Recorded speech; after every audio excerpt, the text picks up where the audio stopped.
Welcome back to Let's Make a Game. In this video, I would like to talk about dramatic questions and their importance for your Twine project. The dramatic question, the phrase dramatic question, comes from conventional fiction writing.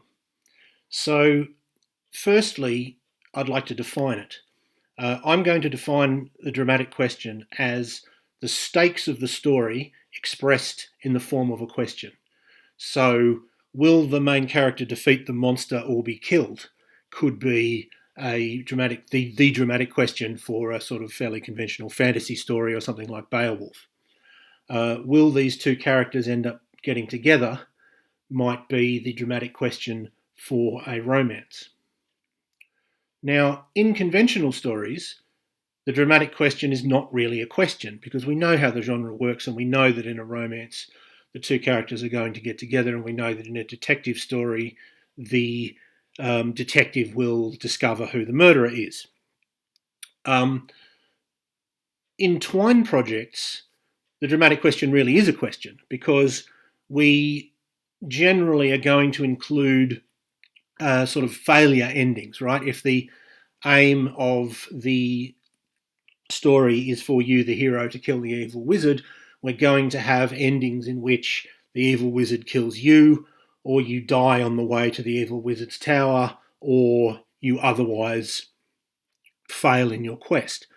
In fact, those failed endings might be much more common than the successful ending. It might take many goes of the game before the player / reader is able to get that conventional successful ending. In Twine projects, it really is a question because we have both success and failure endings. But what is the point of of working out what the dramatic question is for your project? Well, the point is that most or all things that happen should relate to this main question. So therefore, you need to know what that question is in order to determine whether things that are happening are relating to that main question. So, in Lord of the Rings, for example, there are subplots. Is Aragorn going to be able to negotiate the politics with the Steward of Gondor and become king?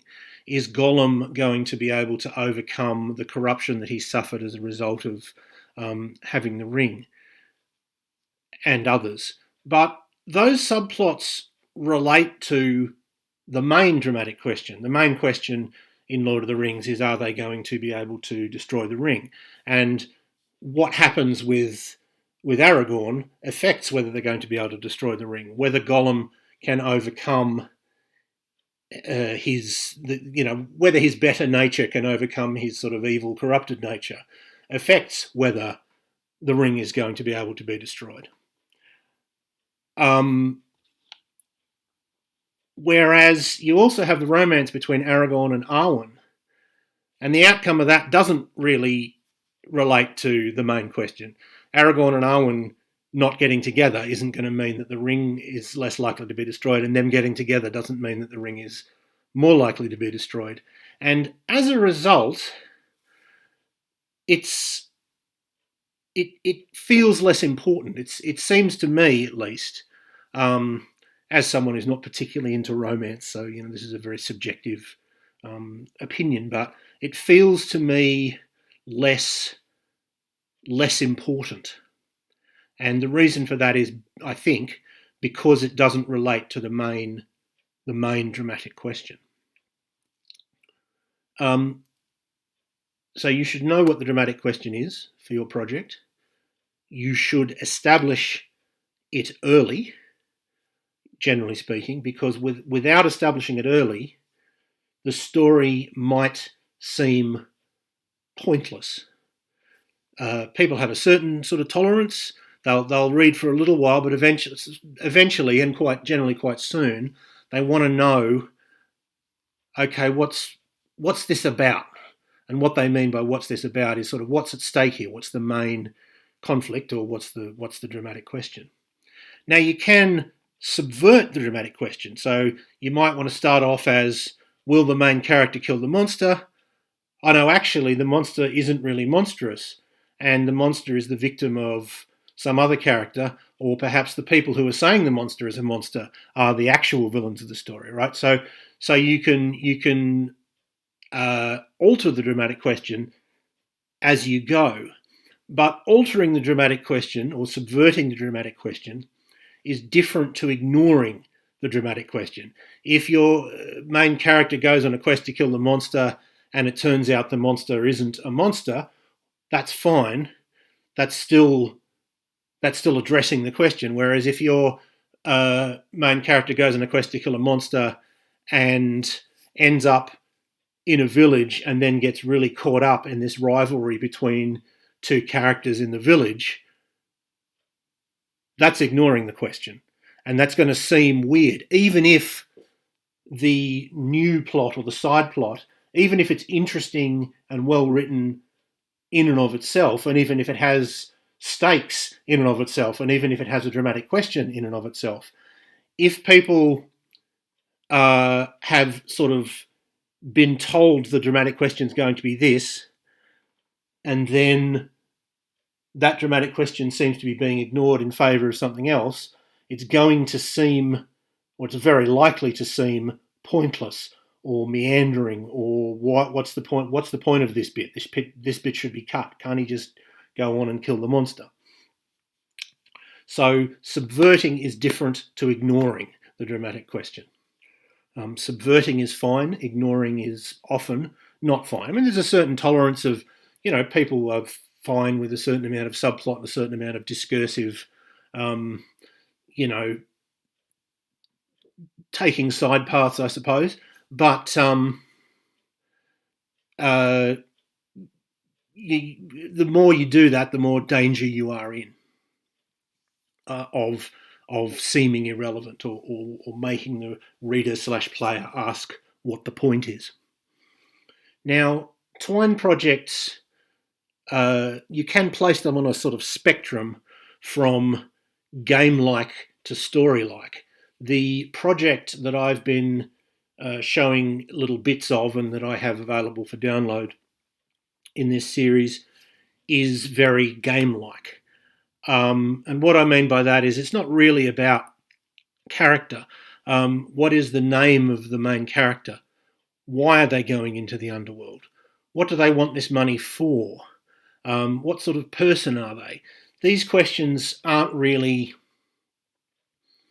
aren't addressed. I mean, the character has charisma, intelligence, and willpower, and I suppose that gives you some idea of their character, but they're not really treated as character attributes. They're really just sort of resources in the game. Why do they want money? They just do. It's the object of the game. The object of the game is to get money. If I was writing a more story-like project, why they wanted the money would be very important, and what character flaws perhaps led them to this situation, or perhaps virtues led them to this situation, and how are they going to resolve the internal conflicts that perhaps led them to this point. Well, those are all story-like, what I would call story-like elements, and I've gone for a very game-like element in which it doesn't really matter why. The object of the game currently, although I do intend to change this, but the object of the game currently is to survive and to get as much money as possible, and it doesn't really matter why this fictional character is after this money. Just as when you're playing Monopoly, you don't ask, well, why do all these people want to own this property? Are they greedy? Did they come from a poor background and they have this fear of poverty and they're sort of overcompensating? How does that affect their relationship with their family? Are they doing it to please some parent that they could never please? These are all story questions, and in a story about Monopoly, those questions would be answered. But in the game of Monopoly, it doesn't matter. You want to get property, and you try to get property, and that's the point. So the point of that difference, I hope I've made that difference clear.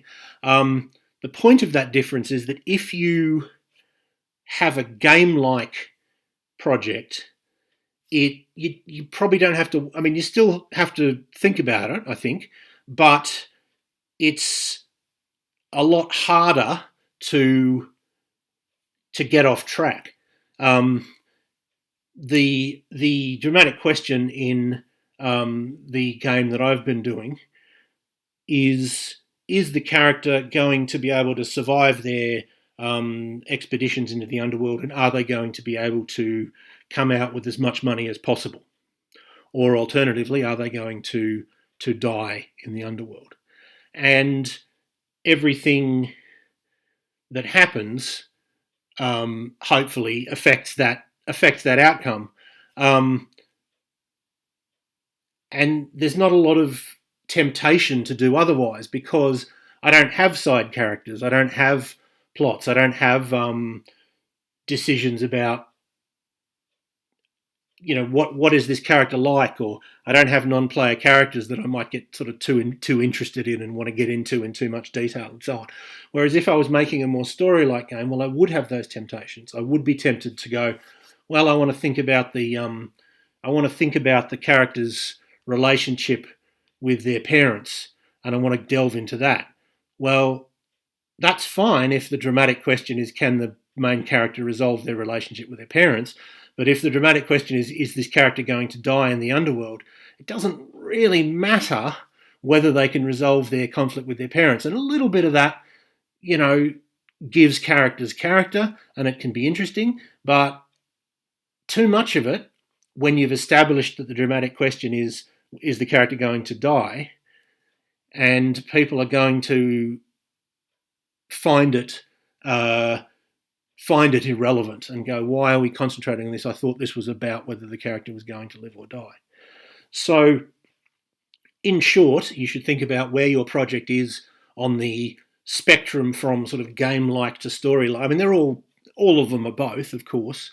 They use the phrase story games sometimes for this sort of project, but there are more game-like ones and there are more story-like ones. And the more story-like your project is, the more important it is that you focus on this dramatic question on what it is and are you addressing it, because the more temptations there are the more opportunities you have to not address it.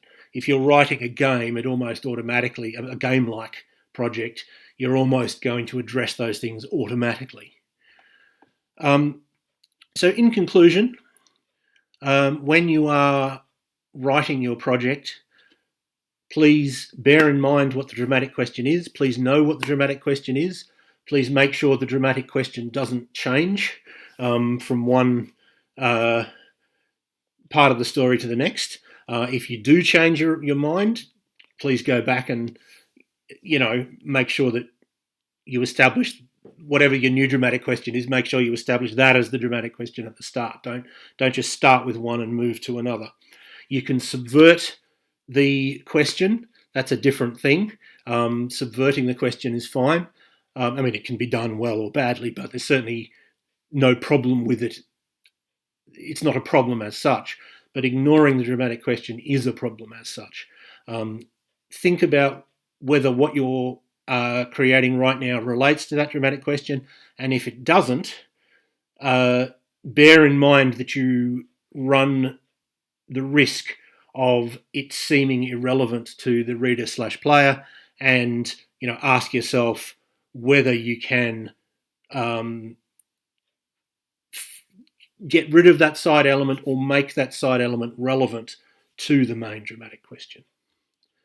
So I hope that was useful or interesting to at least some of you, and I hope you will tune in next time.